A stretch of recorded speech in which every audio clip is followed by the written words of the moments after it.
Yeah, I'll say that. Yeah, you go for it. Make your cuts. Alrighty, sweet. How important is our rib cage? Ooh, the rib cage.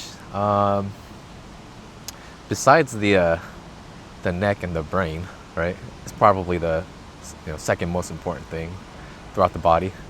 If you think about it, it's like the rib cage. It's structured to protect all of our vital organs, right? When we talk about, of course, the heart, breathing, the lungs, and then you go down the chain. I think it's very, not want to say undervalued, but misunderstood a lot, especially in like traditional practice, whether it's DC, PT, whatever. I think because it's really complicated. It's a little more complicated than people realize, which is fine, but it just takes a little bit more studying, understanding to understand the mechanics of it. Ribs move. There's, I don't know, hundreds of joints in the rib cage, thoracic region itself, if you count every like rib articulation and all that.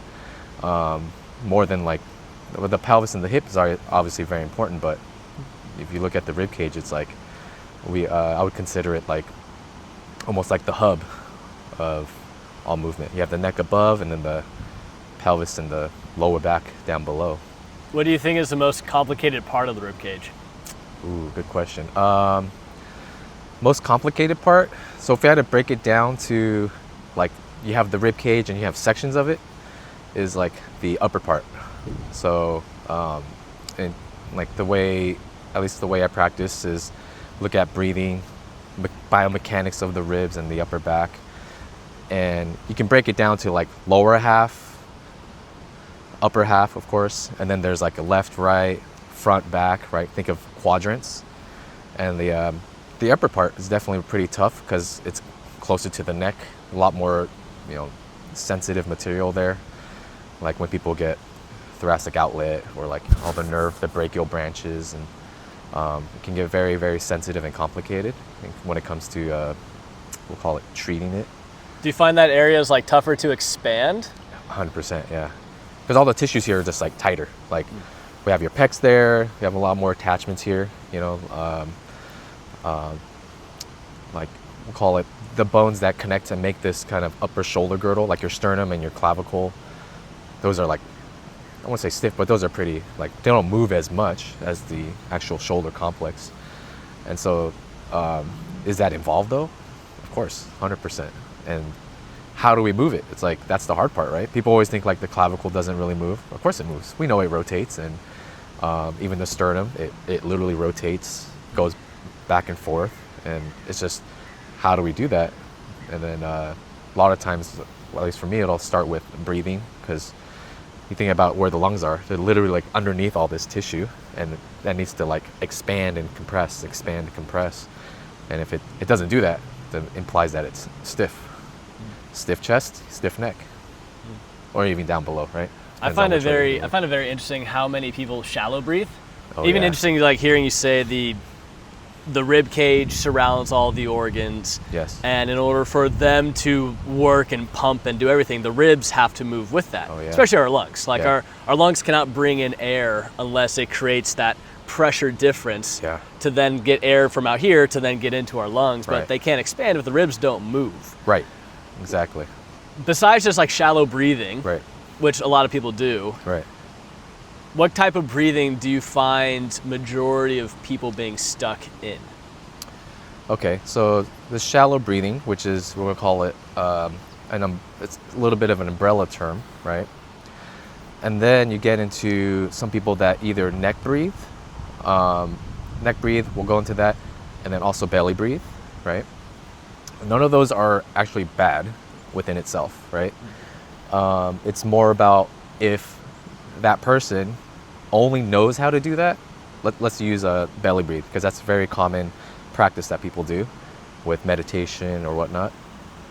If belly breathing is the only thing they know how to do, whether it's consciously or subconsciously, that may lead to more problems. Never a guarantee, right? Nothing ever guarantees a problem, of course, right? But it can lead to, we'll say it can imply that they're maybe restricted somewhere.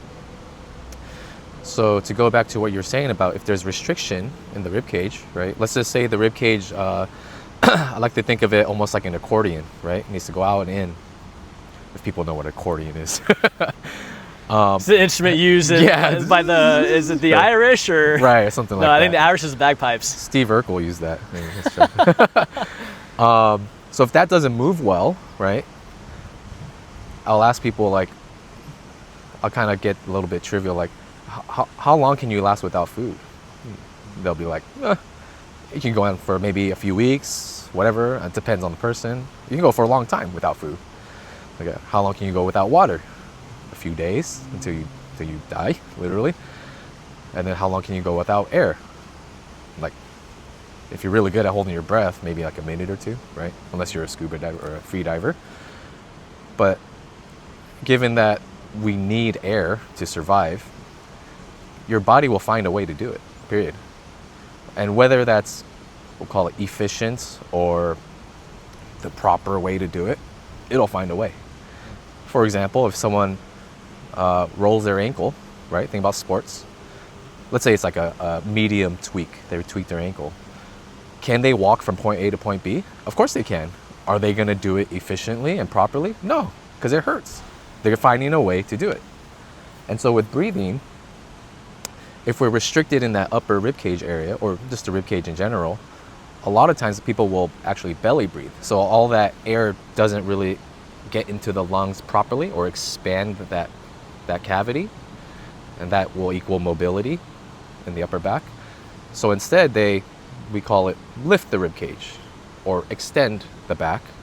And that's when people get maybe even back pain, and all that pressure, that air going down, it kind of bypasses this rib cage and just goes down here, and that can push pressure down into the belly or the pelvic floor, and that can lead to all kinds of things, whether it's musculoskeletal, other systemic issues like digestive issues, whatever, right? So the air's coming in through the nose, and then goes down through the mouth, the trachea, into the upper lobes of the lungs. If they are prone to belly breathing, does it not get processed through that, and it just goes down? It still gets processed. Now it definitely goes into the bronchioles and into the lungs, right? That's going to happen, gas exchange, whatever. But now we think about, okay, air itself, right? Your lungs can only get so much oxygen at a time, right? The nutrients, whatever. But the volume, if you get into like physics, air actually has, weight, right? We know that. So when we breathe in, when we're standing upright, air would go down to the floor first, okay? Think of a water bottle, right? If you had your water canteen, the water's at the bottom and the air is at the top, right? So the water is the content. Content and air and all that will go down first, pelvic floor, and then it goes up to the belly. Then it should get up into the chest, right? So it's almost like this elevator kind of system. But it's when people can't get past this and they can't breathe into here, then they'll just, they're like, I need more space because I don't have space up here. I don't have room to move up here. I need more space. I'll create space. And then they do this. And belly distends. Belly distends. We accentuate the lumbar. Exactly. Pelvis goes to the pelvic tilt. Interesting. Right. So sometimes you'll see, not to ever call anyone out, or it's never like body shaming, but sometimes we'll see people, whether it's male, female, it doesn't matter, and they'll be kind of like fit. They'll look like they're pretty in shape, like their arms, their body up here, but they have this big old belly. They're not like pregnant or whatever, right? They just have this big old belly. They're distended. It's because all the pressure is going there, and then they just look like they're pot belly the whole time. And that's never. It could be other issues. Who knows? Like it could be digestive stuff, whatever. But that's literally pressure going forward, right? Because they can't control that. And if you think about the belly coming forward, now we're talking about, if we talk about muscles, abs, right? All those abs are like really stretched out. And we know that if muscles are really elongated, they can't contract that well. Yeah. So that's the game. And then now you have a person that's really distended forward, and what do they have to use to keep themselves upright and not fall forward? Because now their center of gravity is forward from the belly being distended, their back or their neck, whatever, something like that. What do you find being some of the root sources for people's rib cage not moving the way that it is designed to. Okay. It should expand 360 degrees, Yeah. outward, sideways, up, Right. especially the upper part. Right. I think the most common and lowest hanging fruit is obviously movement, right? I see your So half like kneeling, lack of movement, right? Especially involving with the rib cage, or just lack of movement, period. lack of movement first, and then lack of movement at the upper back, right? Because of our modern lifestyle, nothing wrong with that, but us sitting here, desk work, driving, eating our meals. It's called the going on our modern phones. cigarette. Yeah, it is. So for sure. Yeah, the modern cigarette for sure. And just the fact that we're living our lives, which is fine, and there's nothing wrong with that. It's just the misunderstanding that we don't move a lot. Period. You look at any person on an average Joe moving, they don't move a lot. They walk to their car, drive to work, do some stuff at the computer, go for a walk maybe. 12-ounce curls with a Coors Light. Yeah, go back home, drive in the feet to car the again, fridge. go back home, watch TV. Maybe if they have kids, fine. Then they go to bed. Repeat, right? And so when it comes to what really causes it is that low-hanging fruit, that'll just cause stiffness overall. I think that we'll call it second thing on the list would be, because of modern lifestyle again, is stress. And stress doesn't have to be, sometimes I'll say that to people and they'll say, oh, I'm not that stressed. I'm like, it doesn't have to be apparent, obvious stress. Like your car broke down on the freeway, that kind of stress, whatever. That's pretty stressful. But we're talking about it's being busy. No one in this, at least this area, right, is not busy, right? We're always busy, not enough time in a day. And when it comes to, we'll call it stress, I think of it as stimulus, right? That could be, even if you're taking time out for yourself and looking at your phone and scrolling through Instagram, it's still stimulus to your system, right? And we'll call it, that's still a stress. It's never bad or good. It's a stress. It's a stressor. Someone gets surprised because their family member came from across the country to visit them and surprise them. It's a good stress. It's still a stressor, right? So system's still kind of playing with all that. That can, we'll say, stress overall leads to we'll call it tension. And again, the tension, sometimes people always think I'm so tense. It's not that. That's different. It's just the system is just holding something. Could It's be in consciously fifth gear versus being able to downshift back down to 1. Yeah, exactly. And it's consciously or subconsciously being stressed, stimulated. Then that leads to the fancy word is the autonomics, right? Fight or flight, or rest and digest. Sympathetic, parasympathetic, right? There's always a continuum between those, right? But when people are a little bit more prone to being in the sympathetic phase, which is fight or flight, they're a little more tense. As people can be in sympathetic even when they're sleeping, right? They wake up, they're all stressed, they don't get enough sleep, whatever. That's part of it. And that accumulates to people not breathing well, because breathing is probably one of the only things that we can do to consciously calm down our nervous system, right? You can think about it, yes, but we'll call it from a biomechanical standpoint, breathing. The diaphragm right here just has so much connection with muscle, we'll call it musculoskeletal and nervous system within it, vagus nerve, if you want to get into that. Yeah, so I think that's one of the, it's kind of people look at it oh yeah, stress, yeah, I get it. But they don't really get it, until they really experience man, this breath work or this thought process of how I'm looking at it, it really changes my perspective, and I feel better, feel different, and I feel I'm not as tense all the time. I can get better sleep, whatever. And sleeping a lot doesn't mean good sleep either. We know that. It's you can get 8 hours of sleep, but that could be broken sleep. But your Whoop recovery says 26%. Yeah, exactly. You look at your phone oh, did I recover? Right. Your Garmin says you're under rested. Right. Yeah. How many years in practice are you? I've been a PT for 9 years now. 9? Yeah. What are the common physiologic consequences you have seen in regards to poor rib cage function, lack of proper breathing, staying in stress mode? I think I like to think of it as when you throw a pebble into the water, right? The ripples, right? There's like the first layer, the second layer, like degrees away from the center, right? So you have rib cage, and the most common is probably lower back and neck, right? Above and below, literally above and below the rib cage, right? Which are probably the most common complaints that we see too. And of course, people will always say like, oh, strengthen your core, like the old school remedy is strengthen your core, do some planks for a minute or whatever. I don't know if people still do that. Maybe for like competition, or if it's like, competitive stuff, sports, they got to be strong, fine. But we know that if they have chronic back pain, a 60-second plank is not going to do much. No. Because then how I see it is when, let's say people have this, we'll call it stiffness in their upper back, rib cage, you can get away with it for a while. We all can. Some people can get away with it forever. Who knows, right? Everyone's different. There's 8 billion people in this world. Not everyone's going to feel pain in the same way, in the same timeline, whatever. And it's more about, okay, if the upper back's not moving, again, has a ton of joints. We understand that joints, what's the purpose of a joint? It needs to move. If it's not moving as well, you're going to borrow it from somewhere else.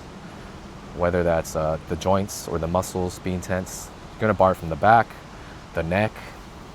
Then it could go down into the shoulder, depending on how they use it, into the hips. So it's like, most likely, this is how I see it. When people come in to me and they have like a neck pain, especially, I put my money on that they probably have a history of back pain too, like a lower back, right? Because if it's trickled up there, it's probably trickling somewhere else too. So that's how I see it with the most common thing I see. Yeah. Do you notice like when you have like a review of systems with persons like cardiovascular, neurologic, have you found that whatever those complaints end up being, the common ones, have you found those get resolved through guiding them through rib cage work? Oh yeah. So whenever someone comes in, like go through the assessment and all that, we start working on breathing and rib cage mobility. Is that a fish? I think it was. It's not a bird. That was a big koi. Yeah. Just came out to get some air. Some breathe a little bit. He was working his rib cage. Yeah. So like when people start working on the rib cage, at first they're a little confused. Like, hey, I'm here for my back. Like, why are you telling me to breathe like this way? I'm like, maybe it depends. I'll have to match their level. I'll educate them a little bit. But I was like, just trust me. Like, let's work on here. And it's hard for them sometimes. And then I usually tell them, like, if it's kind of difficult, probably need to work on it. And then sometimes I'll get into like, it seems kind of awkward working on breathing, but would you agree with me if I said it's harmful? They'd be like, no, just breathing, right? There you go. So it's no big deal. If it's a waste of your time, we'll find out later, right? And so what I find is that people will feel pretty much right if they're breathing correctly and really kind of in tune with what we're cueing them and all that. They'll feel better pretty quickly, like right away. Like, oh my gosh, I feel looser, I feel lighter. If they have an aggravation that's already there, it might not go away right away, but they'll like definitely feel like a few points better, right? And then that just shows that, it can change, right? And as we know that, it's like, as clinicians, like, if you can feel a change, if you can get there, maybe it won't stay there if we just go back to like going on the couch watching Netflix for 10 hours straight. If you can get there, the body's capable, right? Then it's like the sky's the limit at that point. Yeah. Like how do we hold it? Right. That made me think of when you said that they can do it just for a brief period of time and start noticing change. It reminded me that all energy that is consumed or used in our body requires an oxygen molecule in order for that to happen. Yeah. And if we want to move better, well, moving, I'm burning energy right now moving. Right. My cells are churning up an ATP and an O2 molecule to release a unit of energy. Yeah. but we need that oxygen to be constantly being provided Right. in order for that to occur, which is why proper breathing is so imperative, not just towards a muscle cell function, but all cellular function everywhere. I mean, our brain, I think, consumes like 60% of our oxygen. It's ridiculous how much this thing, it's a mega computer. It's the most powerful computer we'll ever use. Right.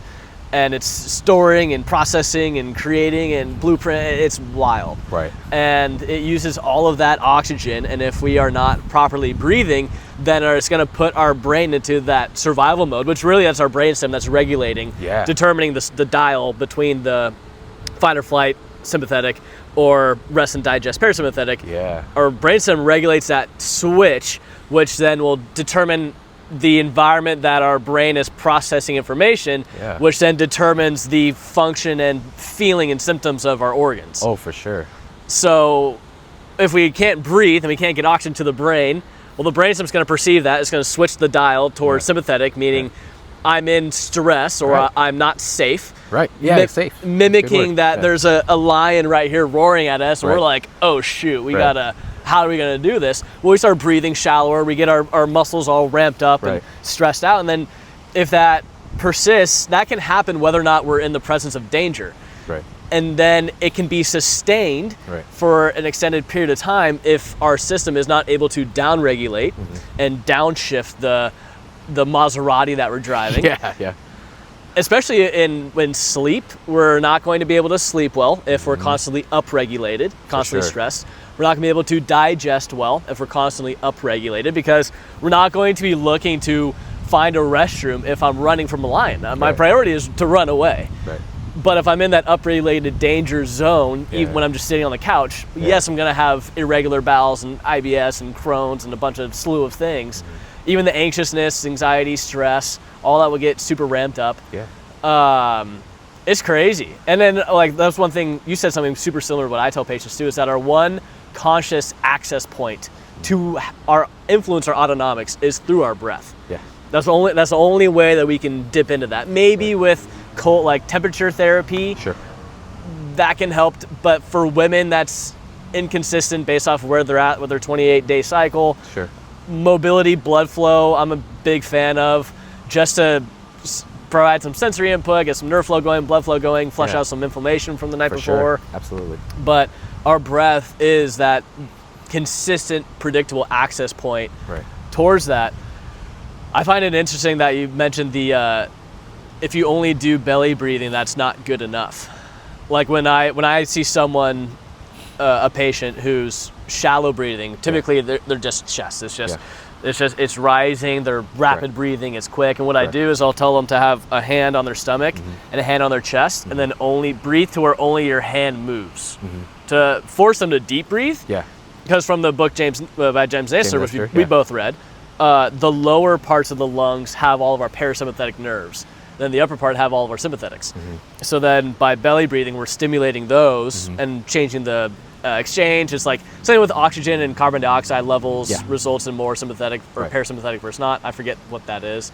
But that's interesting, you saying, no, we need to actually have a full rhythm of the entire rib cage needs to be flowing correctly to a point to where we're not only belly breathing and we're not forcing this excessive movement, because that is going to get super stiff, especially if you get like stuck like this.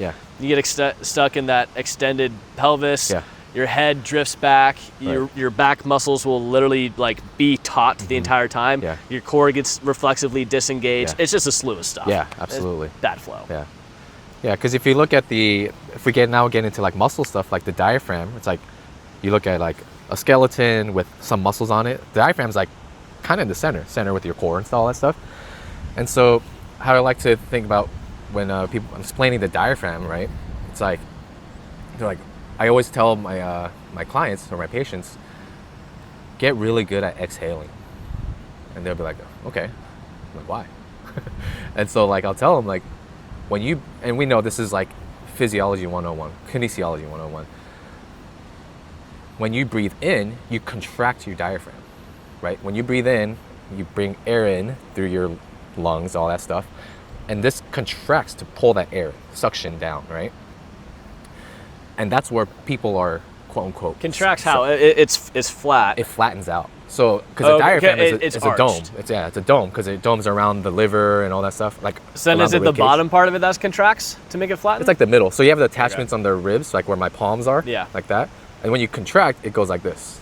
Okay. Right? You pull air in to get more volume. Yeah. And like suctions it Right. down. Now, when people are sympathetic, they're more down here, right? So then you think when they're about sympathetic, the diaphragm stays contracted. yeah. Oh, interesting. The diaphragm stays a little more flatter, and then you get people with rib flare, and then they're like extended Yeah. like this. Guess what that is? Sympathetic. Because when you have to run, you have to extend from the lion. You have to run this way. Right. You're in that mode, right?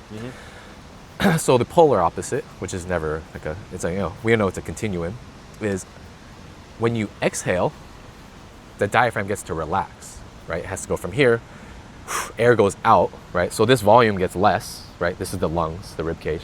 It has to go from here, it has to dome up. And that's actual diaphragm that's relaxing. And when people can't do that well, they'll breathe out all the way. I'll tell them, hey, breathe out, breathe out, breathe out. And they'll do this.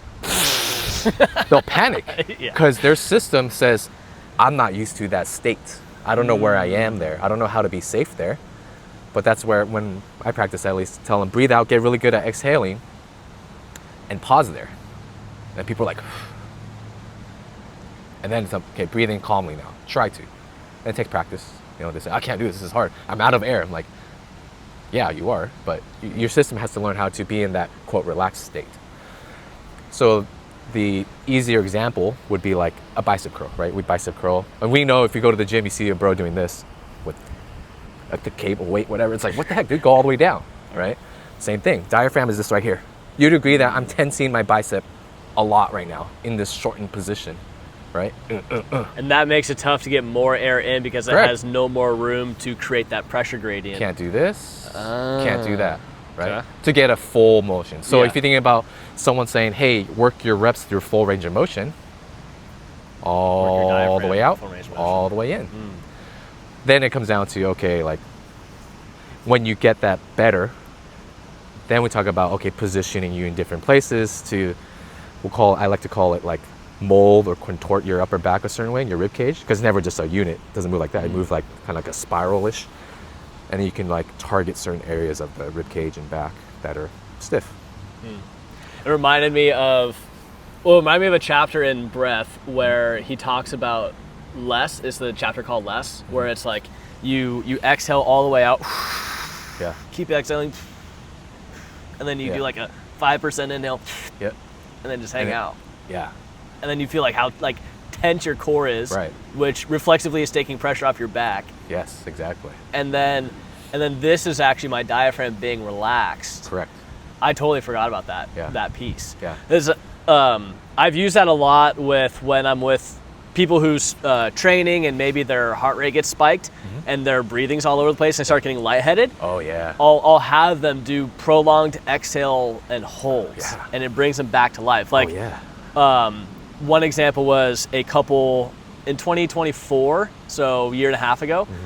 I was in Arkansas, and a group of us were staying at a cabin on the Buffalo River for Memorial Day weekend. We're going to go float.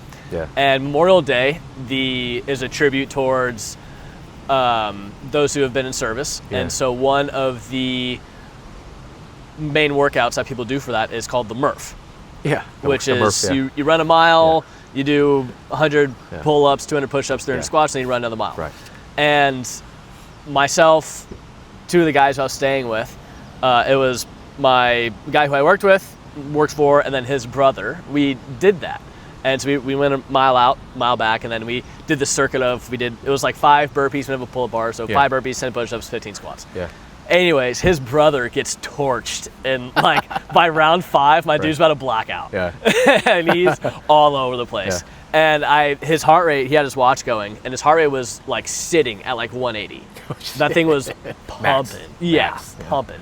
And so I had him sit, and I was like, hey, do really long exhale. Do an exhale to where you only have like no air in, and only do a 5% inhale in, and do that until your heart rate gets back down to like 120. Yeah. And it got down in probably like 3-4 minutes. Wow. it got back down, and because he was like tunnel visioning and stuff and all that, and then he's like Literally about to pass came out. back to life. Yeah. And we were joking every time we went back and forth from the cabin to kayak. Just saying, oh yeah, hey, that's where Cass died right there. There you are, Cass. That's funny. That's super funny. Yeah, this is his gravesite. Looks like right there. What are your favorite movements to have people do at home for rib cage? Ooh, good one. I give this to a lot of people. Like, first I'll teach them how to breathe, or just I'll say, hey, we get really good at breathing out all the way, breathing Let's say in all I'm the a way. beginner. Yeah. I show up to the clinic. Yeah. I'm breathing like everyone else. Right. At first I'll tell them, okay, lie down and just put your phone away. Just lie there for like 5 minutes and just focus on breathing out as much as you can, and then breathing in calmly. Just do repeat that. Don't even count it. Just breathe that way, right? And then people will start to tap in and feel like, oh, I can get further. I feel like I can hold it longer, or I feel like I'm getting more air, whatever, right? At first it's a little difficult. In terms of movement, for most people that, sit at a desk or whatever, I'll tell them to sit there in your chair or on your couch or dinner table, whatever, and just cross your arms like this. And I'll tell them, okay, keep your belly button facing forward the best you can. It's gonna move a little bit, but turn your sternum left and right. And when you get to your end range, and keep your neck facing me, get to your end range, take a deep breath in and out, maybe 2. And you'll feel it's tighter, kind of harder to breathe in. And you're trying to avoid like excessive shrugging. Yes, we're gonna move a little bit, totally fine. Right? And then you just do the other side. The hard part is keeping your nose, keep your nose, turn your nose towards more. There you go. So that is the whole like rib cage moving under the neck. When people can't really do this that well, it's not a bad thing. It's just implication that they're a little bit more stiff in the posterior upper back neck area. So this whole thing's moving. If I came in like this, I'm stiff, right? Right? It's okay to exercise like that if we're targeting something a little lower, but to get this move separately from this, which is how we walk, how we reach for things, right? Yeah. If I reach for something in the grocery store, I went like this.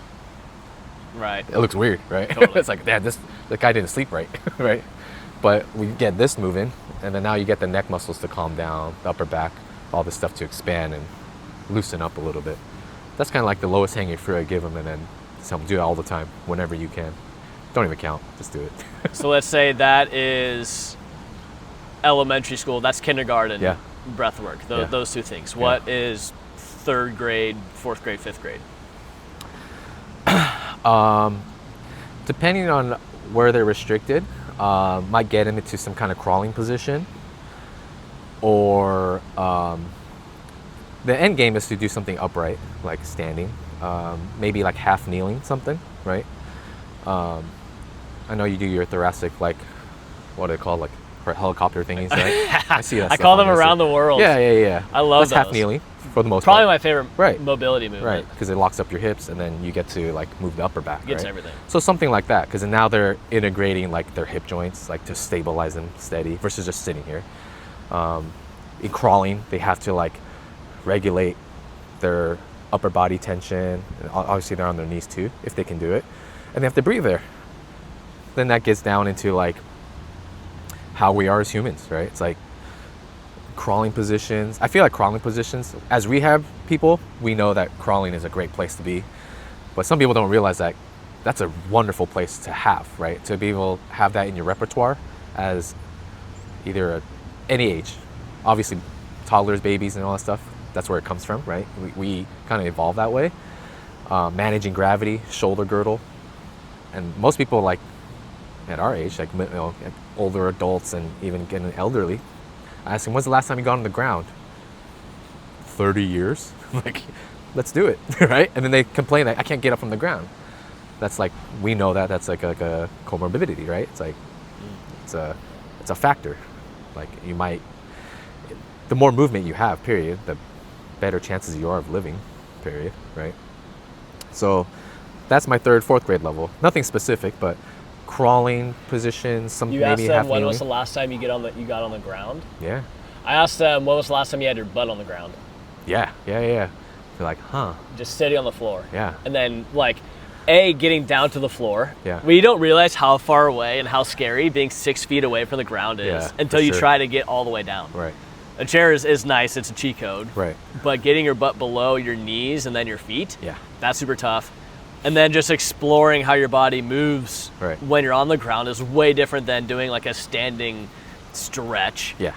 I love crawling stuff. Crawling stuff is great. Yeah, that's Yeah. the first thing we do as toddlers. Yeah. Like you have to, like the expression that someone has to have of mobility and stability at the same time. It's just, that's like, if you can crawl around and not just be in crawling position, but move around in different positions in crawling form, pretty good. Most likely you'll be good when you're standing too, depending on the person. I just thought of an exercise to have. I'm training the high school kids. I'm doing the strength and conditioning for the College Park high school baseball team. Yeah, cool. And I just thought of having them crawl around a trash can Nice. with like a 2.5 or 5 pound plate on them. Yeah. So it's wobbling, so Yeah. it forces them, like, if it drops, you have 10 burpees or something like that. Nice. And make them be as tight as they can, go Yeah. forward and then go backwards, Yeah. and then change the direction you face, forward, backwards. Yeah. That's Nice. awesome. That's Okay. baseball though, right? Yeah, When you got to get that ground, yeah. you have to crawl, get back up. Because That'd be tight. I've done a lot of crawling with forward, backwards, sideways. Yeah. Not a lot with arcs. Ah, yeah. Very interesting. Like turning. Like, yeah, like yeah. just like pivoting, like being Yeah. able to, can you crawl in a tight circle? Yeah. And Yeah. go forward around like that Yeah. without like doing a jujitsu swinging your legs around, Right. like staying on the tabletop, Yeah. not letting whatever you have on your Yeah. back fall off. That's Yeah. actually That's very, tough. yeah, that is tough. It's a challenge. Okay, so 3rd and 4th grade is being able to crawl, Yeah. which it's also really tough to control your body weight, to have your knees off the ground with your arm, like having your upper body supported by your arms, Right. and then basically your core and Yeah. abdomen and legs Like supported bear, by bear type of position. yeah, bear or leopard, Leopard, or yeah. just like, Anything like I like that. going with, you're in a tabletop and then just barely lifting your knees off the Yeah. ground, Yeah. and then being able to do that. Yeah. Like as an adult, that's so it's so beneficial. A lot of people can't do it. Oh my They gosh. struggle. They'd Yeah. rather back squat 315, but then Right. they can't hold a crawl. Right. It's like, which one is more beneficial in the long run? Right. I would like to be 80 or 90 years old and being able to crawl with my great Right. grandkids, Right. and being able to get on the floor and comfortably and confidently get off the floor. Yeah. Too. Yeah. It's another skill. I like to think of it as like, it's always you versus gravity, right? And who's gonna win? Sometimes we can cheat to win, right? That's called compensation, right? Again, the guy someone rolled their ankle and they're walking. They're winning, but they're cheating to win. So they're compensating, and then we can compensate for so long until you can't, until something comes up. Like, that pain came out of nowhere. Like, did it? Maybe. We'll say it did. Came from you crawling at a 45-degree angle trying to get to the cone. Yeah, exactly. Yeah. Crawling wrong or whatever. Yeah. Right. But yeah, and it's like, crawling or any exercise we do in standing. It's like you're changing your positions by like fractions of degrees or big degrees, whatever. And in that new position, can you still beat gravity without cheating? That's called efficiency, right? Yeah. That's good. What would you say is middle school? We covered kindergarten, 3rd grade, 5th grade, stability, rib cage mobility. Middle school. Middle school, I would say, is anything that's like, which kind of comes from crawling into like, we'll call it going into upright, meaning standing, walking, is like anything that's in a walking shape. And then you can get into like high school, college, like level, into like running shape or sport, right? Because now depending on the sport, now they have to manage all these, they're contorting different ways. Even walking, it's like your body's doing like weird things, right? Reciprocal pattern, as we call it, right? And it needs to be able to manage that against gravity, the right tension at the right time, using the right muscles, whatever, all this sequencing from the brain, right? And that's a lot more advanced than people think. Because people get into their 20s and 30s, or obviously older, they're not walking efficiently, right? Again, they might not have pain, right? Because someone can walk with a limp, or I like to call it like the gangster walk, right? Some people, you just see some people, you watch people like they just have this gangster walk, but they're fine. Yeah, they're like bump bump bump bump, right? But they're fine. They don't have any pain, and it's not a problem. And it's more about like, okay, when someone does come in, that's why we're here, right? As practitioners, when they're coming in because of pain, it's like, all right, what is really like, what piece of the puzzle is really causing you some issues? Maybe multiple pieces of the puzzle. So to go back to the levels of breathing or exercises, anything that replicates walking, running, with different restrictions, like we'll say like, I don't know, let's say like a split squat with like a cable push or row, something like that. That's just replicating that movement. That's harder than a lot of people, for a lot of people. Seriously. They're like, once they get that resistance, they're in that split stance, they're like, ugh, they can't manage it. I'm like, all right, let's start easier or lighter, whatever. Because it's not about how much weight you're pulling. That's different. That's like strength training. They're just like trying to manage this small resistance that their body's trying to do into this, we'll call it normal movement pattern, right? That gets pretty tough, yeah, for some people. Maybe think of doing a single leg bent over dumbbell row. Yeah. But instead of having 2 dumbbells, having one, where you let your body rotate, row up. Yeah. Body rotate, row up. Yeah. I might have my baseball. As we're talking, my brain is going, and what are movements I can do that can mimic in baseball and sport? Especially baseball, like most sports are like we'll call it unilateral. I was just gonna rotational, say, I love right? unilateral stuff.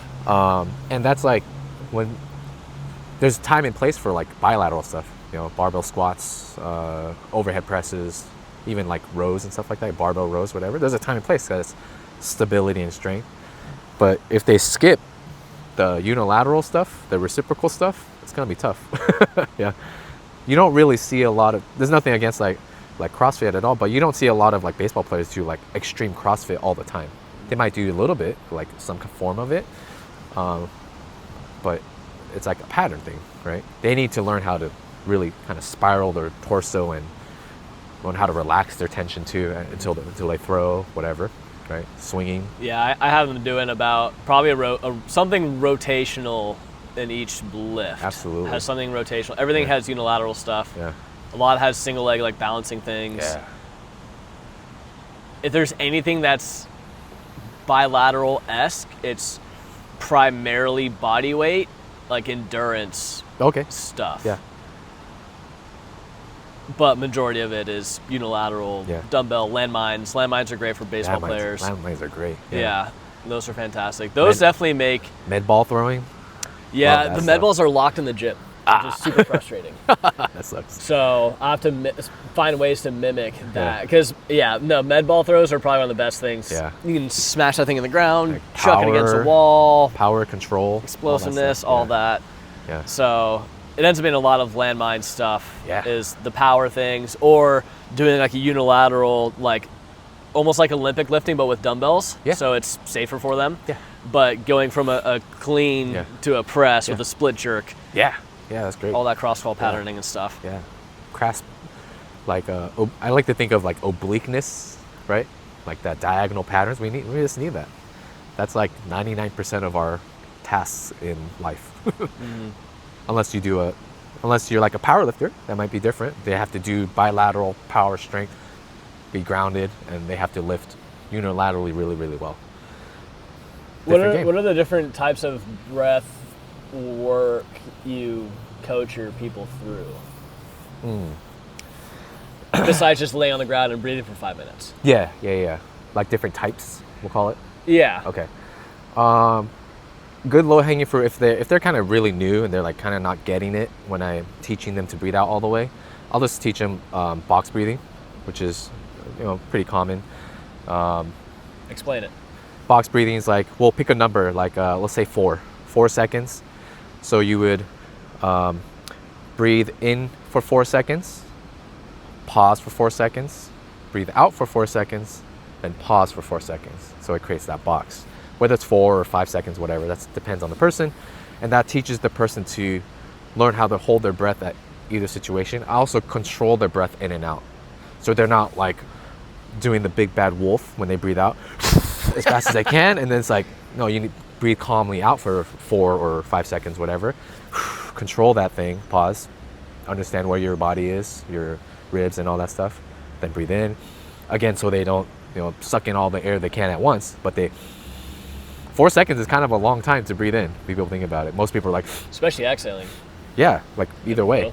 And that's a good way to like just kind of have them understand like what this means, controlling this thing called a respiratory system, right?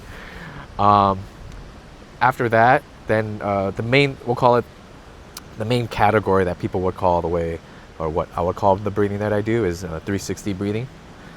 And that's when, you get really good at breathing out. Like you said earlier, like when you breathe out all the way, you start feeling those abs contract, because that's those obliques and transverse and all that stuff just kind of, I call it squeezing the bottle or squeezing the toothpaste tube, right? It makes a cylinder. You learn how to control that, like maintain that. Then when you breathe in, again, the air comes down, and then we call that creating a shield when you breathe out all the way, because it feels like you got abs on. When you breathe in, you breathe into the shield, and then the air can't just do this. That's called letting go of the shield. We don't want that. That's the whole belly stuff. Breathe into the shield, and then the extra air that you're trying to breathe in has to go somewhere. It's like, all right, I'm gonna go into the rib cage and expand there. So that's 360.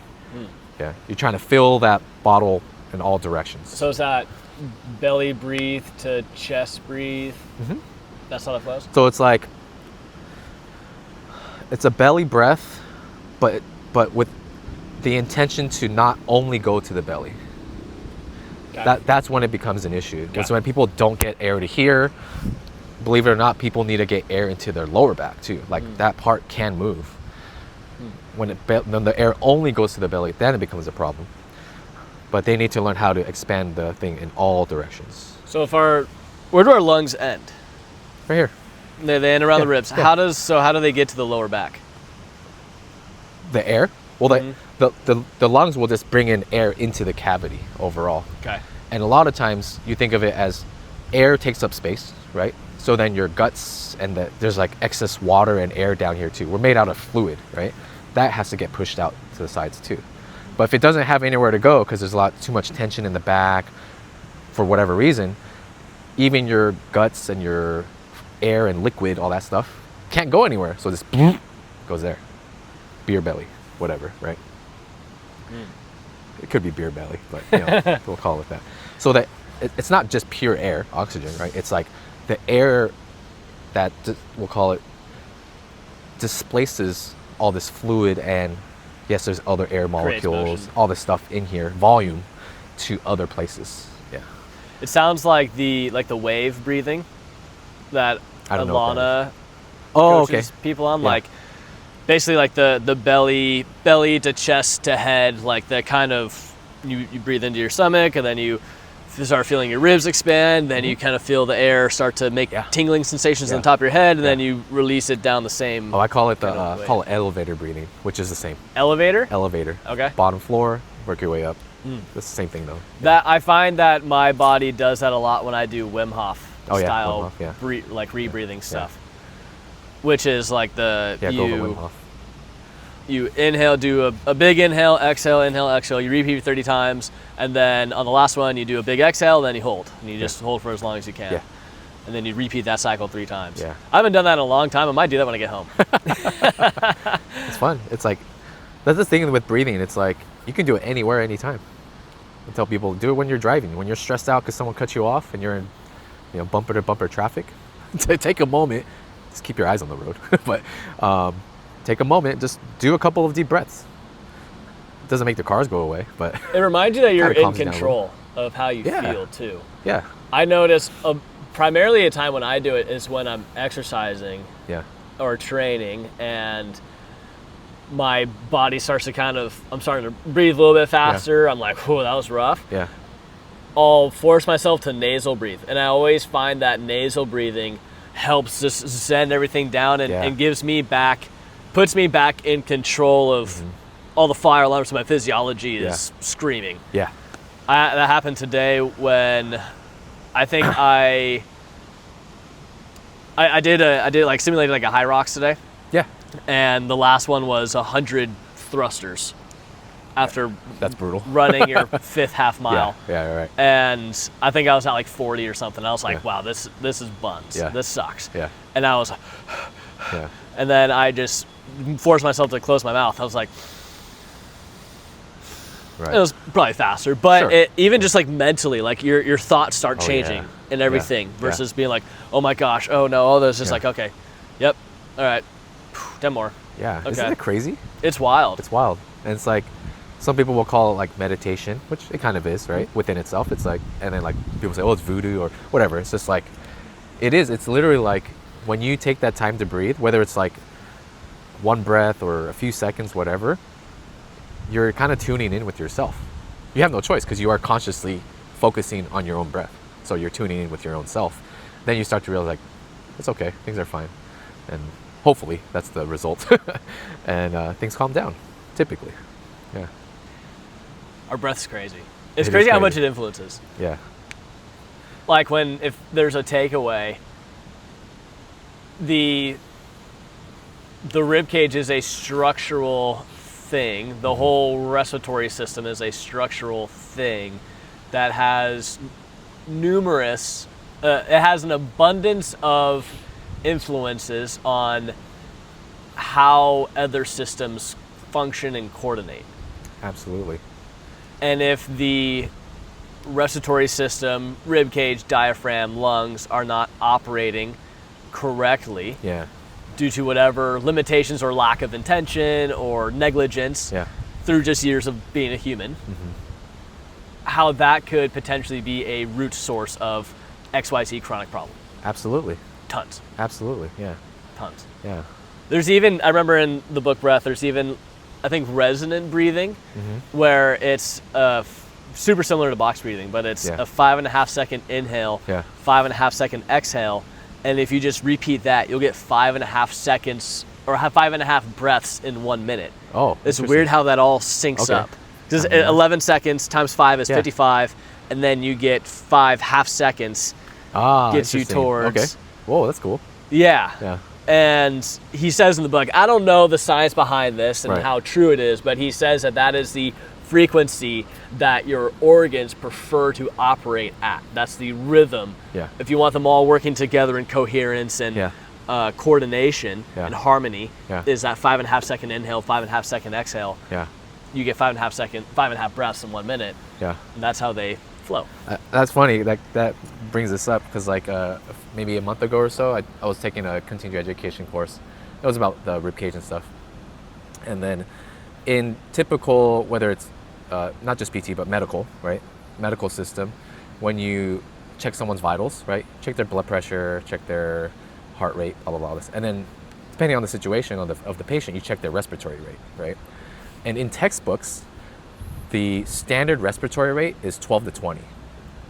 So then, That's so much. yeah. So at this, I'm panting and at you're this normal. respiration course, he was touching upon that. He was like, if you're at 12, which is the lower part of it, it's like you're sitting there sprinting, which is kind of what you said, which is sympathetic.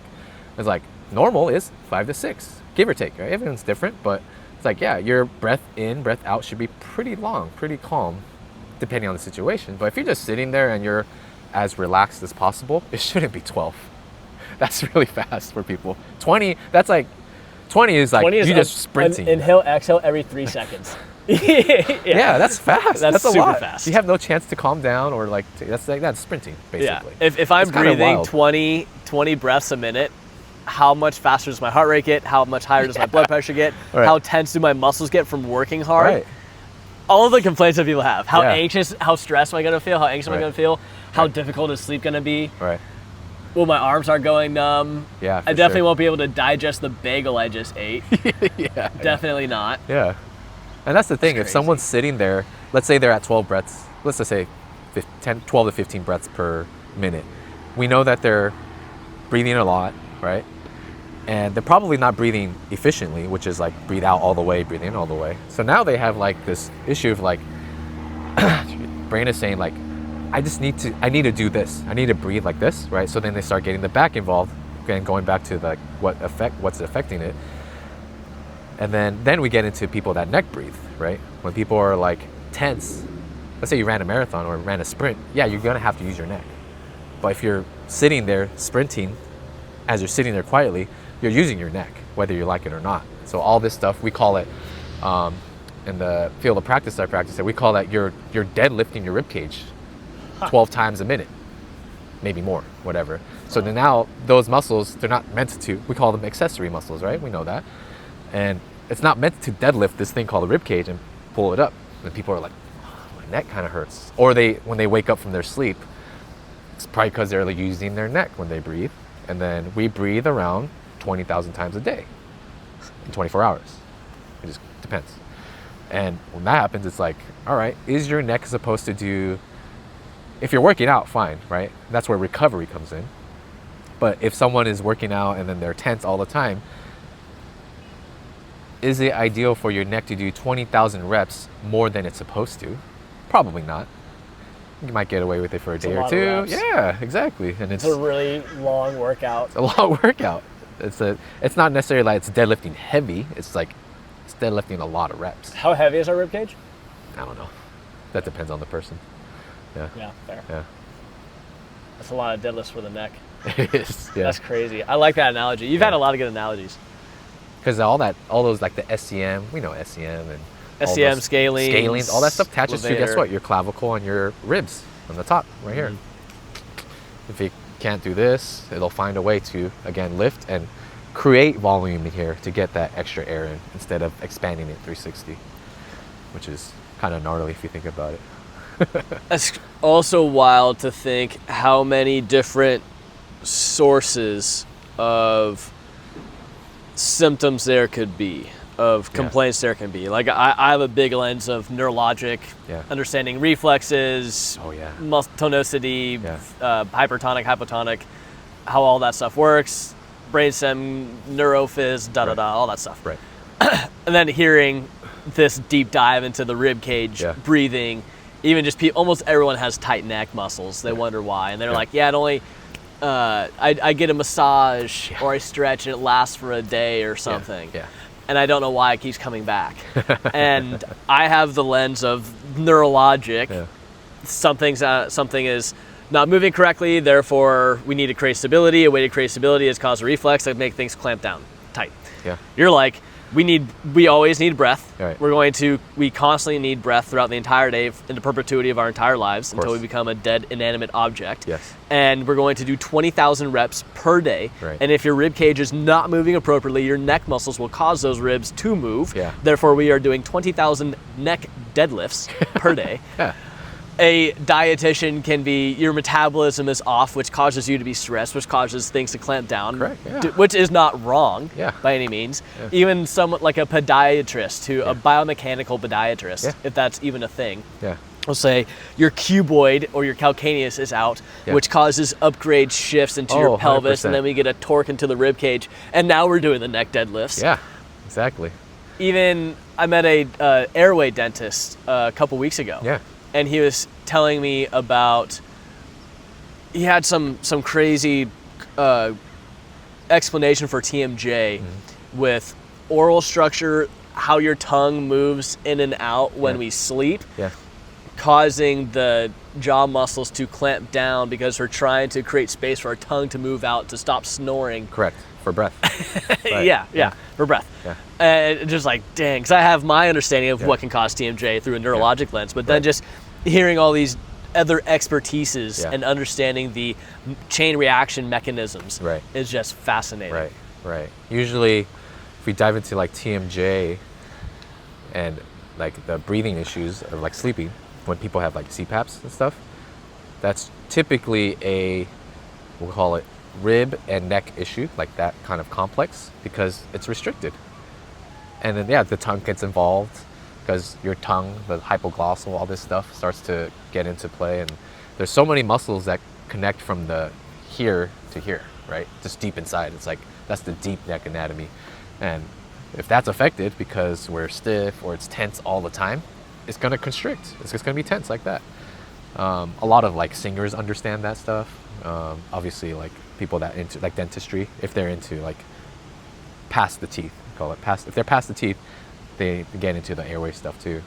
Like when people have like braces or Invisalign or what's it called, retainers, and then trying to expand things like that. Plays a big influence on how they're gonna feel and manage this stuff. You know, yeah, that's a whole nother can of worms though. Yeah, which is fun. What's the gnarliest like rib cage scenario with slew of symptoms that you've seen? The one story you always tell everybody. I've definitely kind of like the craziest injury I've seen was it was like I think it was a bike accident. I don't remember. I think it was a like a motorbike, like dirt biking or something like that. Double scapular fracture with I think it was rib. It was like rib 3 through 6 that were fractured on the back as well because it just like landed really bad on the back there. You know, obviously in the beginning it was hard to breathe, it was hurting and all that stuff, and they had to stabilize for a long time. That was pretty fun. Not for them, but like just getting in, just working on breath, period, right? And then just introducing movements like raising your arms is like crazy. Obviously his neck was stiff because all that, imagine your scapula is broken, right? And your muscles that all connect from the scapula to the neck. It's hard to imagine. Yeah, it's like it can't pull on it, and it's like wow, for whatever like weeks and months, you know. That's I would never want that. Yeah, that would. How long was that rehab? It was. I remember seeing them for like 6 or 7 months on and off. This was when I was at Kaiser, so I didn't see them too often. But remember seeing that long, and then I think they fell off. They got better. And then I think they were like, I think I'm okay now. And then, like, they got sick of the system, so they start. I think they went somewhere else because they wanted to like get more frequency in, which I was like, cool. I was like, please go, because I used to work at Kaiser, so I was like, go, please get out of here, because the access was so bad there. Different story for another podcast. It's crazy. Awesome. What's next for you? What are you working on? How can people find out about you? So I'm almost at a year for my business. Just started my business in January. I'm currently like... You're starting in a month, or you've been in it for... I've been in it since January. So I'm coming up on a year. And my goal obviously just to keep helping more people one-on-one. And then there's a place I work out of in Dublin called Well Studio, and I'm planning to start some like either workshops or group classes there, just to kind of tap into that realm and see if I can a little bit of education and go through certain movements. Probably nothing too fancy for that kind of stuff. That would be more like, it depends on the person, right? If they need more fancy stuff, it's going to be more personalized and one-on-one. But go over like basic exercises that could be more effective in the rehab world, right? Like certain bridges or even like side planks and things that could benefit them in terms of mobility and strength, but really make it efficient, because it's way too many butchering of exercises like that, right? And then people can find me on either online, like moveagainphysicaltherapy.com, or I usually respond mostly on Instagram, which is moveagainpt. Yeah, just trying to get out there, help more people. It's kind of fun. Last year I left Kaiser, which was a big deal because I left 8 years of, good pay, good benefits, and pension, all that stuff. Luckily, my wife works in medical too, so she's, I'm on her back right now. But it's a fun struggle. Yeah. There's a rapper named Talib Kweli from New York. His album title, Talib. Yeah. His album was "The Beautiful Struggle." I love that phrase. Because I'd rather struggle with this than struggle with corporate, at least now. Yeah, we'll see how it goes. But it's nice to actually be able to help people like one-on-one and see them frequently and do what I actually want to do and use the tools that I have to help this person. Whereas in the corporate situation, just couldn't. It was a little restrictive. Helped a lot of people, but not as effectively. So that's where we are now. Heck yeah. I enjoy this a Yeah. lot. We barely even went in on anything that I had actually written out, and that was a supernatural flow.